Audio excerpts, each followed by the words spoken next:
नमस्कार इन्वेस्टर, मैं बद्री सोनी। आज मैं आपसे डिस्कस करूंगा आईपीओ इनिशियल पब्लिक ऑफर के बारे में।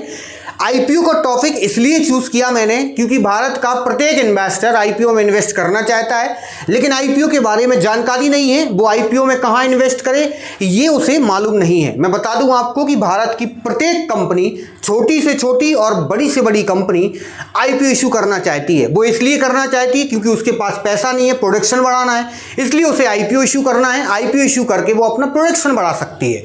लेकिन मैं बता दूं आपको कि भारत का प्रत्येक इन्वेस्टर आईपीओ में इन्वेस्ट करना चाहता है, लेकिन उसके पास नॉलेज नहीं है, जानकारी नहीं है। वो कहाँ इन्वेस्ट करे, किसके पास जाए कि मुझे आईपीओ में इन्वेस्ट करना है, वो कैसे इन्वेस्ट करे, वो किस आईपीओ में इन्वेस्ट करे, वो कैसे डिसाइड करे कि ये सही आईपीओ है या गलत आईपीओ है, उसे कुछ नहीं मालूम। मैं डिस्कस करने वाला हूं इस वीडियो में, पूरी जानकारी बयां करने वाला हूं आईपीओ की। इस वीडियो को देखने के बाद आपको दोबारा आईपीओ का वीडियो देखने की जरूरत नहीं पड़ेगी, इसलिए वीडियो को कंटिन्यू देखना, वीडियो को लाइक और चैनल को सब्सक्राइब जरूर कर देना। भारत की छोटी से छोटी और बड़ी से बड़ी कंपनी अपना प्रोडक्शन बढ़ाने के लिए, फंड रेज करने के लिए आईपीओ इशू करती है।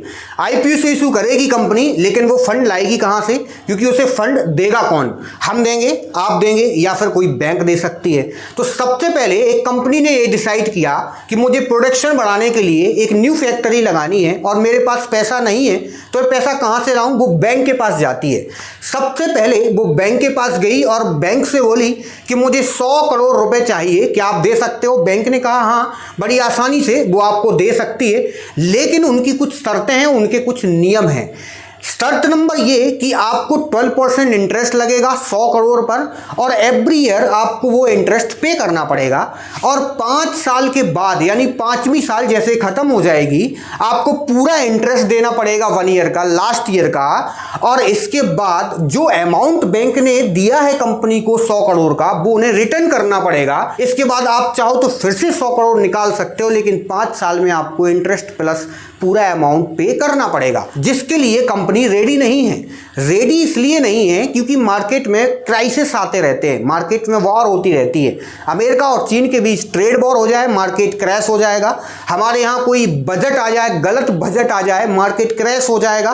कोई कोरोना वायरस जैसा इंसिडेंट हो जाए भारत के अंदर या देश दुनिया में, मार्केट क्रैश हो जाएगा।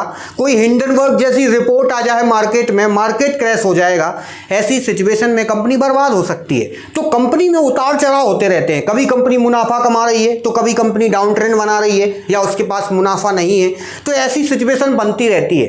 हो ना हो 5 साल बाद कंपनी डाउन ट्रेंड में चली जाए, या कंपनी के पास, या कंपनी को लॉस लग जाए, ऐसी स्थिति में कंपनी बैंक को रिटर्न नहीं कर सकती उसका पैसा। इसलिए कंपनी ने डिसाइड किया कि मैं बैंक से पैसा नहीं लूंगा। कंपनी ने एक मीटिंग बुलाई, मीटिंग में सारे ओनर्स को इकट्ठा किया। इकट्ठा करने के बाद यह डिसाइड किया गया कि कंपनी को 100 करोड़ रुपए की जरूरत है।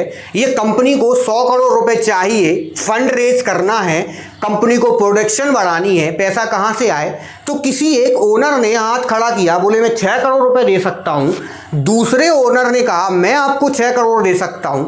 ऐसे करते करते 10 लोगों ने 60 करोड़ रुपए का अरेंजमेंट कर लिया। कंपनी खुश हुई क्योंकि कंपनी का फंड रेज हो गया है, कंपनी को जो जरूरत थी वो मिल रहा है। अब कंपनी को चाहिए 40 करोड़ रुपए। वो 40 करोड़ कहां से लाए? कंपनी ने 40 करोड़ के लिए ये डिसाइड किया कि कंपनी आईपीओ इशू करेगी, मार्केट में शेयर्स देगी और पब्लिक से पैसा लेगी। पब्लिक शेयर्स लेंगे कंपनी के, और कंपनी के लिए पब्लिक पैसा देगी, और वो पैसा कंपनी प्रोडक्शन बढ़ाने के लिए यूज करेगी। इसलिए कंपनी ने अपना आईपीओ इशू करने का प्लान बनाया। अब आईपीओ ऐसे तो इशू हो नहीं जाता है, कंपनी के कुछ क्राइटेरिया रहते हैं। SEBI, security exchange board of India के कुछ क्राइटेरिया हैं जो कंपनी को फुलफिल करना होते हैं, तब जाके सेबी उसे अथॉरिटी देती है कि आप इशू कर सकते हो अपना आईपीओ। तो कंपनी को क्या क्या चाहिए? नंबर 1 पे आता है कंपनी के पास पिछले 3 साल में कम से कम 3 करोड़ रुपए होना चाहिए। उस 3 करोड़ का 50% कंपनी के पास हार्ड कैश होना चाहिए। नंबर दूसरा ये कहता है कि जो कंपनी आईपीओ इशू करने जा रही है, वो कंपनी जितने का आईपीओ इशू कर रही है उससे 5 गुना अधिक उसका पूरा मूल्य नहीं होना चाहिए। जैसे कोई कंपनी 40 करोड़ का आईपीओ लॉन्च कर रही है, तो 200 करोड़ से ज्यादा उस कंपनी की पूरी नेटवर्थ नहीं होना चाहिए, तभी वो 40 करोड़ का आईपीओ इशू कर सकती है।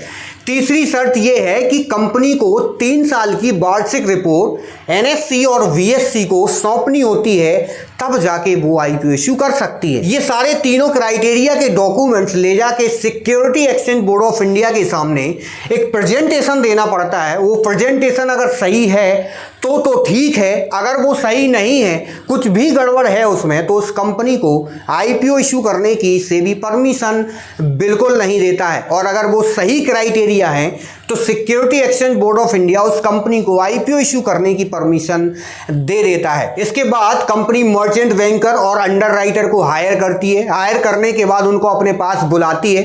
बुलाने के बाद वो उनकी बैलेंस शीट, लेजर और बजटिंग को चेक करते हैं।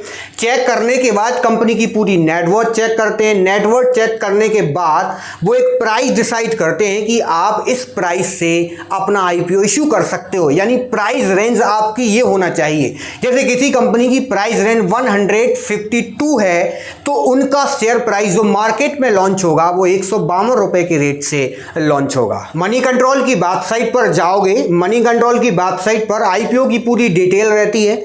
अपकमिंग आईपीओ, मार्केट में जो न्यू आईपीओ आ रहे हैं उनकी डिटेल रहेगी, जो आ चुके हैं उनकी डिटेल रहेगी, वो जो आने वाले हैं 2-3 महीने में उनकी डिटेल आपको मिल जाएगी। डिटेल रहेगी जैसे कोई इशू डेट, कि किस डेट को इशू हो रहा है और कब तक मार्केट में चलेगा। 2 से 3 दिन के लिए आईपीओ इशू होता है, 2 से 3 दिन में आपको लेना होता है। इसके बाद होती है प्राइस रेंज, किस प्राइस पर आईपीओ आया है। प्राइस रेंज के बाद होती है आईपीओ की साइज, कि कितने रुपए का आईपीओ है।